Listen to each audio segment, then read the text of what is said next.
من الأمور التي تفرح القلب الحملات التنظيف التي قد كانت بعد صلاة الجمعة مباشرة. شاهدوا معنا. أيدنا الله بأن لنا عقلا يتدبر ويهيم عودها لي. النظافة من الإيمان. صحيح جعفر صحيح. ولست ترى الإنسان بها دوما يتغير. واش تقول لهم؟ واش تقول لاصحاب راس العين والضايع؟ وربي يحفظكم. إيمان صحيح. بسم الله الرحمن الرحيم والصلاة والسلام على أشرف المرسلين. بمناسبة هذا اليوم الكريم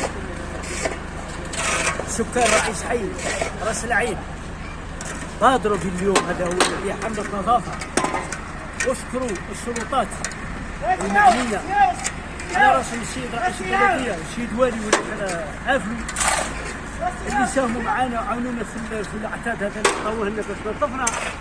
ونشكر جماعة السكان الحي اللي بادروا اليوم بهذا اليوم الكريم.